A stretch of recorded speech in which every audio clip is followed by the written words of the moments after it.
Shalom. When the start of all, as always, by giving all praise to Yahawah, Ba'ashem Yahushua, Ba'ashem Kakodash. Double honors to the apostles of Great Millstone, and honors to you brothers doing the work of the Most High in truth and in sincerity. Yahawah is the real name of whom the world ignorantly calls God, Jehovah or Yahweh. His real name is Yahawah. His son's true name is Yahawah Shai. And when we pray, you pray Yahawah, Ba'ashem Yahushua, meaning in, meaning that, and Sham, meaning names Yahawah, and the name of Yahawah Shai. Real quick, this one, I was basically preparing another lesson, and I came across one of the precepts I was putting that I saw. I was in Baruch 6. I was just giving it a read, right? And then I was like, what, is this be a decent read?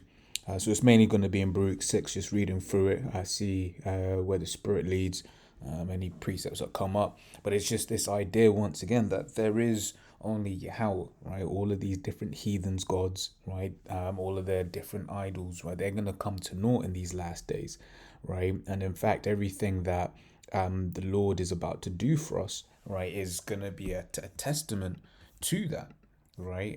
This is real quick. This is Jeremiah 16 and 14. Right, it says, therefore, behold, the days come, saith Yahawah, that it shall no more be said, Yahawah liveth, that brought up the children of Israel out of the land of Egypt. And when you look at the account with Rahab the harlot, what did she say? She was saying how she was like, well, we have heard, we know what Yahawah did for you, right? Because Rahab, she knew what time it was, right? She didn't want that smoke.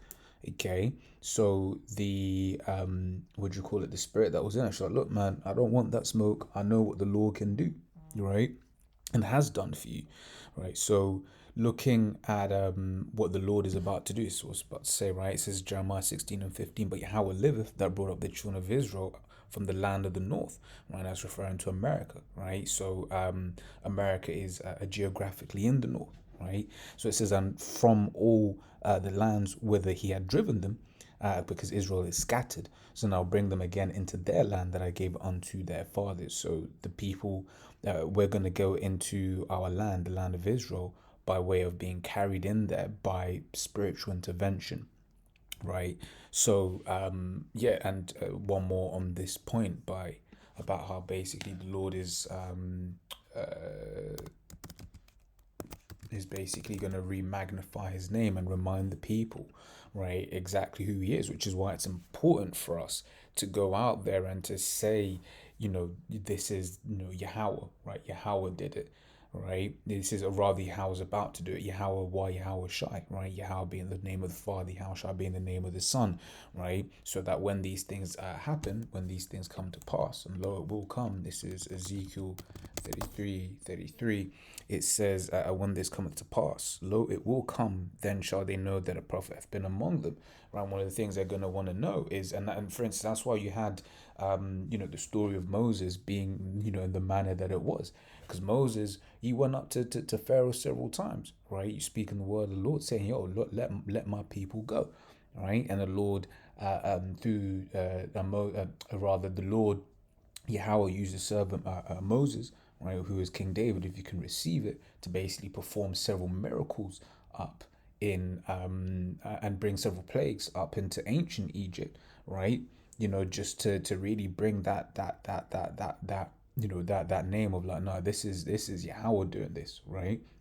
And in the same breath, right, the Lord was magnifying his name, right? Rather in all of that, the Lord was magnifying his name, just like how right now, right, the Lord is making sure to magnify his name, which is why, starting off, of apostles on down, right, we are constantly pushing those names, because when everything is said and done, the people are going to want to know, yo, like, who did this, right? And then you're gonna have people, it is, them Great Millstone guys, exactly what they said was gonna happen has happened, and they were calling on Yahawah and his son Yahawah Shai, right? So Ezekiel 36 and 21, but I had pity for mine holy name, which the house of Israel had profaned among the heathen whither they went, right?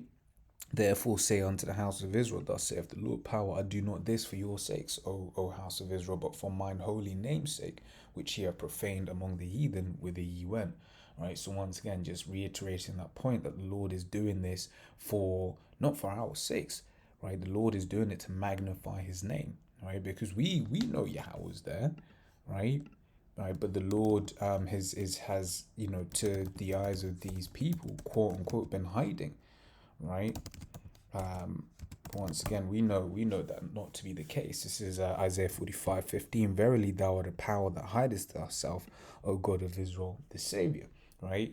Through the Spirit, we're able to see Yahawah Bashem Yahshua working all the time. Right? But this is a world filled with godlessness. Right? This is a godless world. But the Lord, once again, is going to um, really start presenting himself. There's, spooky things are about to come, right? Esau's raising on the left hand side, so the Lord is about to start raising on the right hand side, right? Spookiness is about to come, and all of these different heathens, especially with considering what Ishmael and them man are doing right now, all of these heathens are gonna find out that they're in the wrong, right? That they've been worshipping gods of idols, gods of wood and stone, right? And you have our people that have been caught up in that mess. This is Baruch 6 from the top. It says, a copy of an epistle which Jeremiah sent unto them which were led captives into Babylon by the king of the Babylonians, to certify them as it was commanded by the Most High, because of the sins which ye have committed before the Most High. You shall be led away captives into Babylon by Nebuchadnezzar, king of the Babylonians, right? Because once again, these nations, they think that they have us in power, under subjection, because of, they're so great. But that's not the case. We're in subjection because we went off, as we've just read. This is Micah 7:9. I will bear the indignation of Yahawah because I've sinned against him, until he plead my cause and execute judgment for me. He will bring me forth to the light, and I shall behold his righteousness.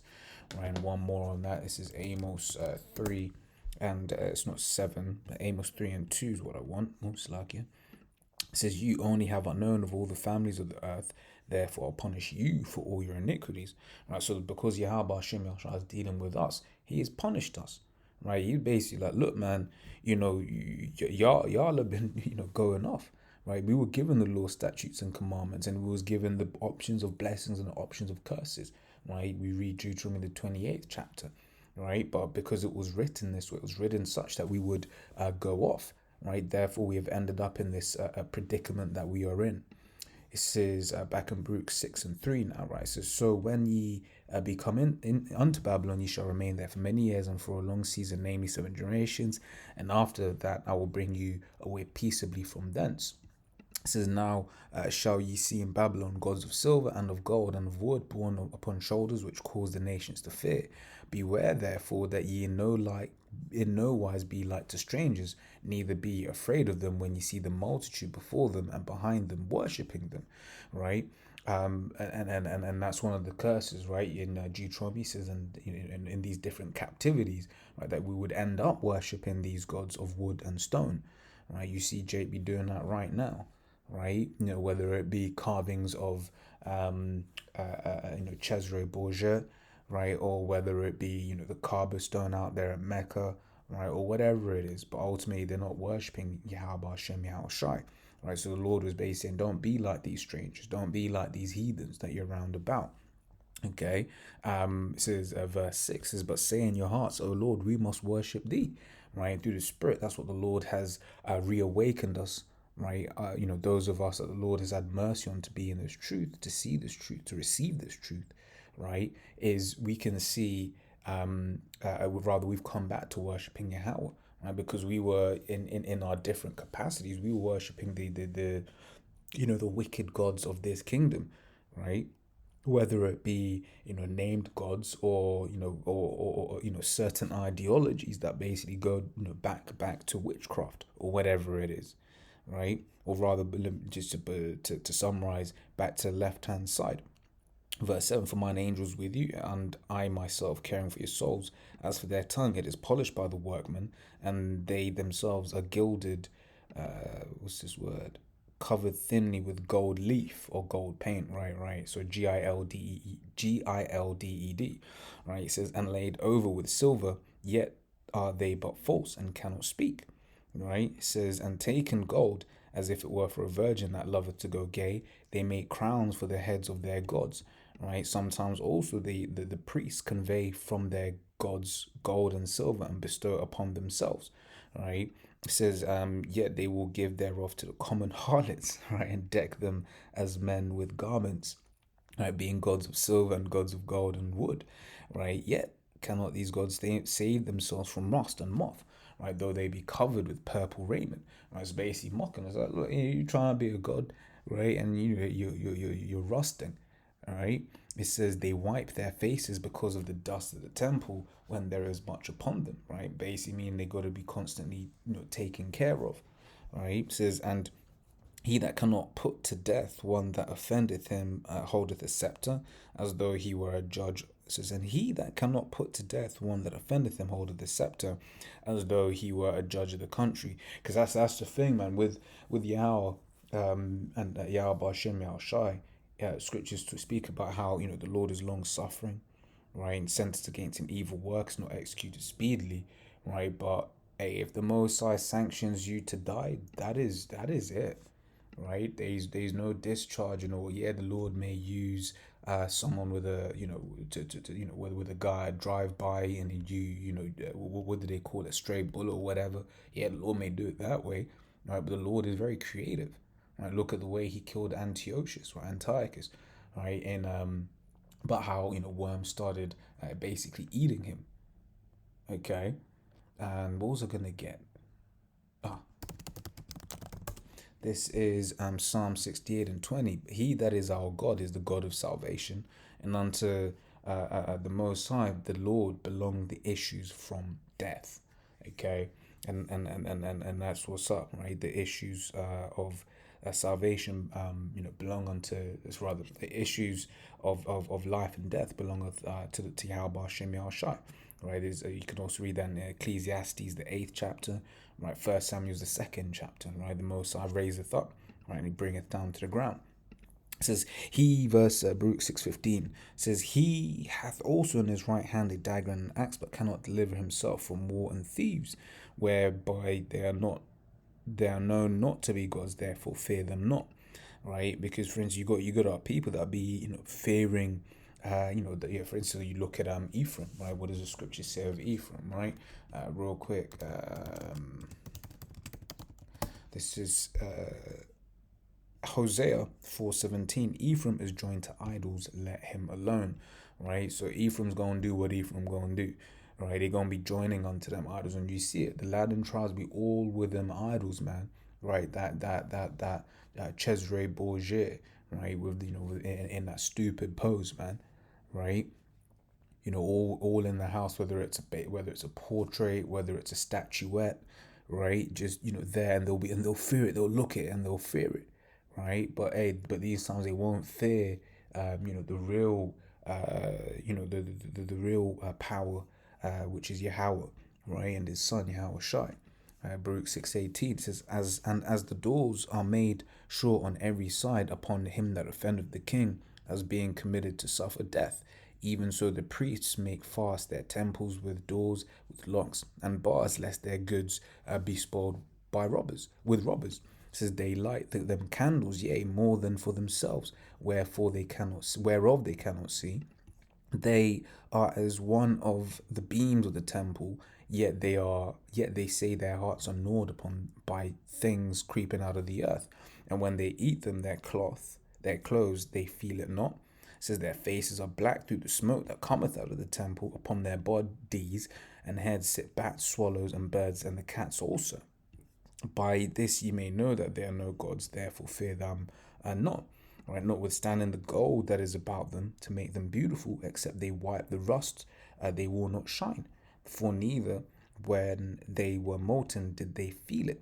Okay, but he's saying when they were being made, right, they weren't feeling anything. Once again, these are just gods made of wood, stone, precious metals, right? It says, the work of men's hands. It says the things wherein there is no breath are bought for a most high price.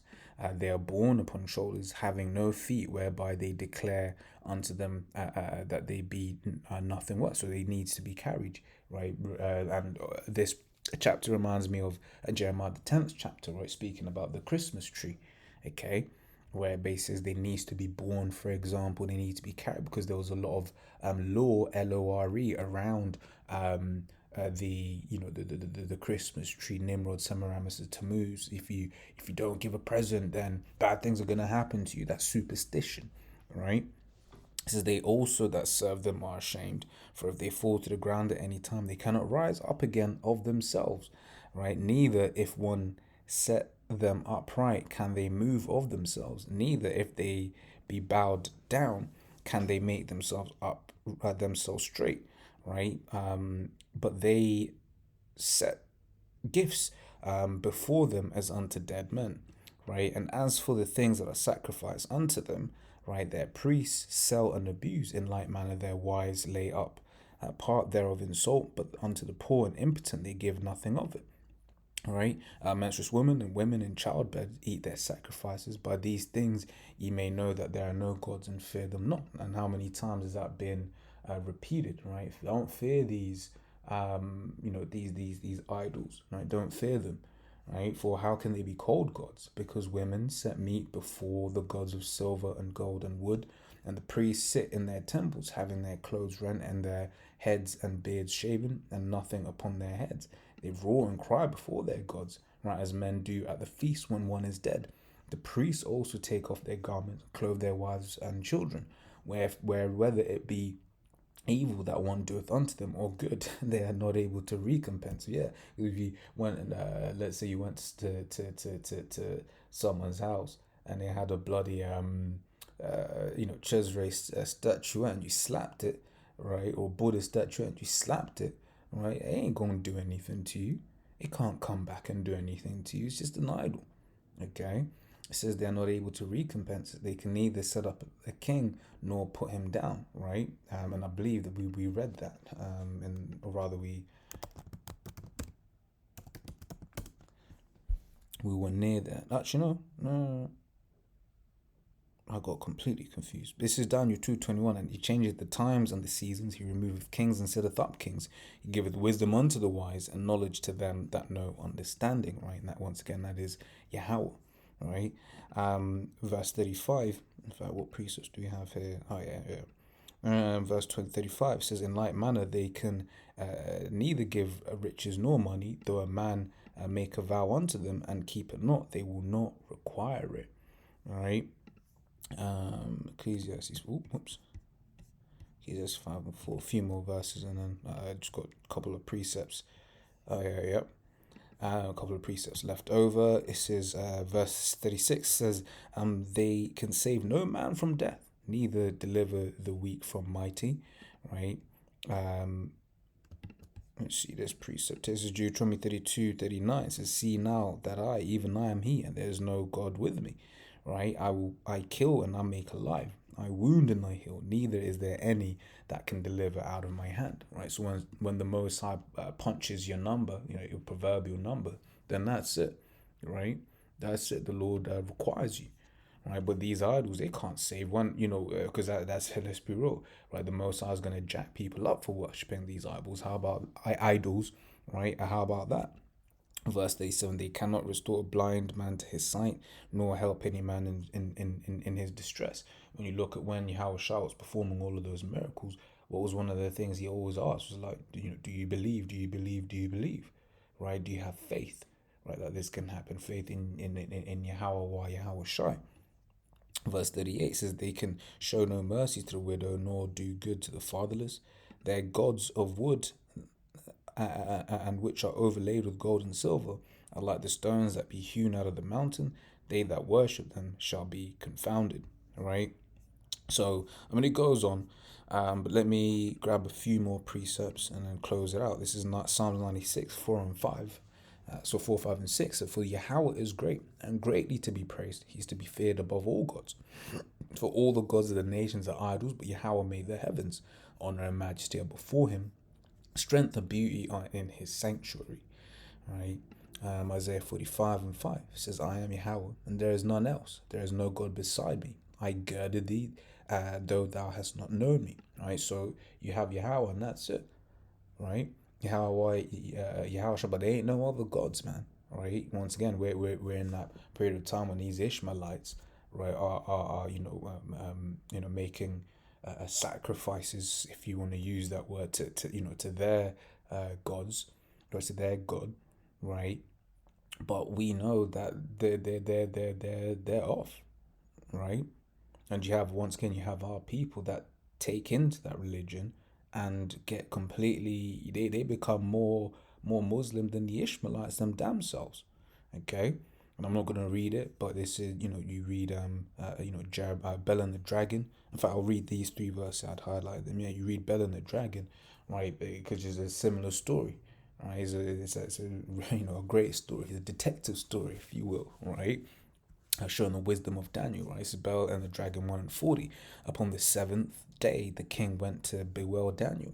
And when he came to the den, he looked in, and behold, Daniel was sitting. Then cried the king with a loud voice, saying, Great art thou, O Lord God of Daniel, and there is no other beside thee. Right, once again, there's no one else.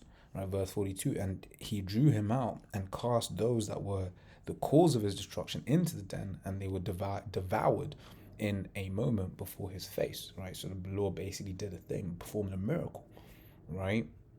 And that's it. Why? Because our Lord is a living God, right? Our Lord is a living power. This is Jeremiah 10 and 10. But Yahawah is the true God. He is the living God, an everlasting King. At his wrath the earth shall tremble, and the nations shall not be able to abide his indignation, his righteous anger, right? So once again, man, we serve a living power, right? And yeah, there ain't no other gods. There ain't no God beside thee, right? Beside Yahweh, Hashem, Shai. So as always, Lord, that was edifying. Until next time, we say Shalom.